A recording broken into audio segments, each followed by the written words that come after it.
We're at Module 4, Family Meetings and Boundaries. The objective here is to introduce the structured family meeting as a tool for the accountability and the problem solving you're going to need. All right, so the types of family meetings that we have here that you can use to solve your problems are as follows. We have the accountability. We have meetings that are about the heart. We have meetings that are specifically for problem solving, and then meetings for logistics. So I'll go through each of those for you. The accountability is like when it's time to own one's part in any given situation without shifting blame or calling out one another, and tell the family what they're going to do differently going forward. And that's the really important piece to this. Accountability is different than I'm sorry.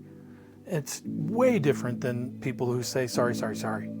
Like when I hear those three sorries together, no, I don't believe you at all.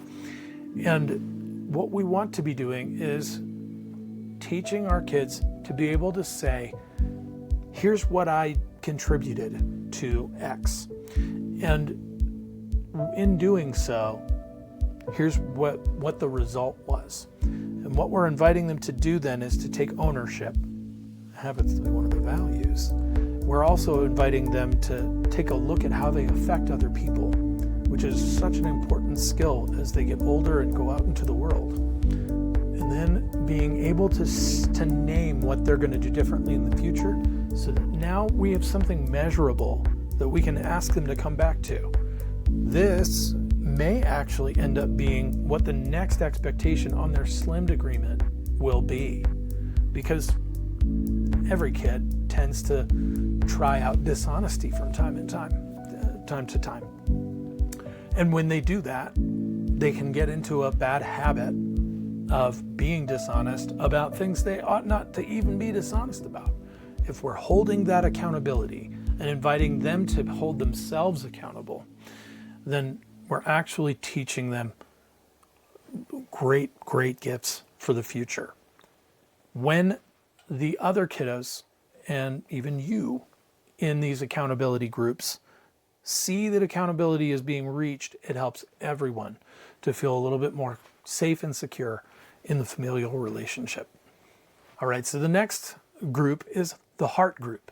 So this is when someone feels something and they would like to share it with the family. This could be joy, it could be sadness, it could be excitement. In this case, it leaves us open for things like affirmations.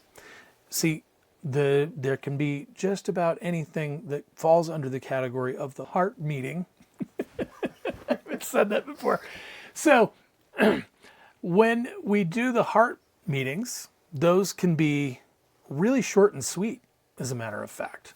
They actually can be a really tremendous entry point to having harder, more confrontational kinds of meetings.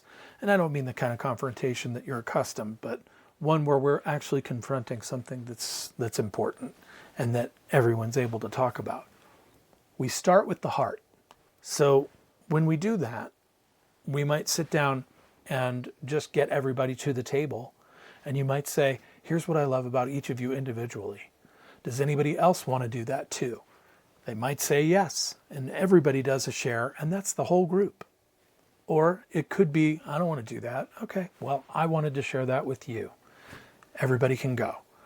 And we do small groups like that, those little heart groups, real quick, as we get them accustomed to coming together, because it feels good to come together and get those kinds of groups. That way, when it's time to problem solve, or when it's time for accountability, they know that it's a safe place. It's a place where they can come and they can get good feelings sometimes. And sometimes we can do hard things too. The next kind of meeting is the problem-solving meeting. So this one actually can be more taxing. Maybe it takes a little longer, because if there's a problem that arrives at the table with your kiddos, or even between you and your kiddos, there may be some breaks and some breathers that are going to have to come from this that extend the length of this meeting.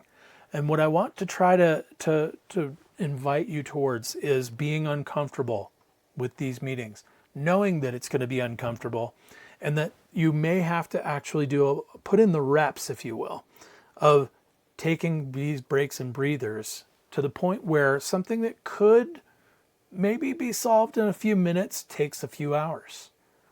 But I want you to remember that if you're teaching your kids this whole time to stay in self-regulation, to co-regulate with you, to use the values, all of that's important and all of it matters. Eventually, you'll start to see these kinds of groups diminishing. They'll get shorter in time, and then they might go away entirely, leaving room for them to happen, maybe once a quarter, where there's something really serious that we've got to go toward. But first, we got to spend a lot of time here. And I've actually sat down with groups of boys before, just practicing trying to be quiet for 15 seconds, but they just couldn't stop picking at each other. So we'd get up and we walk away from the table, we come back, we sit back down. 15 seconds of silence, everybody. Then we'll get started.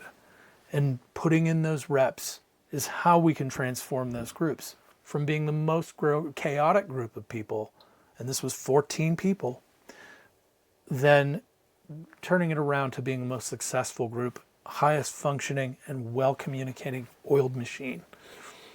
So when we're problem solving, we're creating that safe space that the heart group has paved the way for. We can hold accountability while we're in this problem solving space. And it might be anything from your kids trying to share space in the house and really failing at that, to something deeper with the way that they treat each other. Maybe they aren't kind or careful with each other's hearts. It may require several meetings for this to actually completely change, and that's okay. I like to operate by the rule of threes in this case, that sometimes when we have a lofty thing that we're trying to communicate, the first conversation is just trying to get the person to slow down enough to hear that this is something real.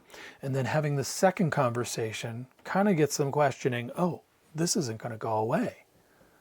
I might actually have to lean in. And the third conversation tends to be the one where they start to actually take it seriously and think, maybe I have to change something. And if we're willing to show up for all of those things, that will increase your patience to teach, to self-regulate, to co-regulate, and to use the values. And then, of course, we've got logistics meetings, right? So this is front-loading before, during, and after events of all kinds. This can lower anxiety and help the family build trust with one another. What this does is it irons out the details so that there is a plan to stick to, and as often as possible before tossing in our plan Bs. So this is a great example would be of going to a public event where there's lots of people around. It can be easy to get separated. Maybe it's a little county fair. Maybe you're actually at a resort or a theme park or something like that. Finding a landmark and standing next to that landmark and laying out the expectations for how this is going to go.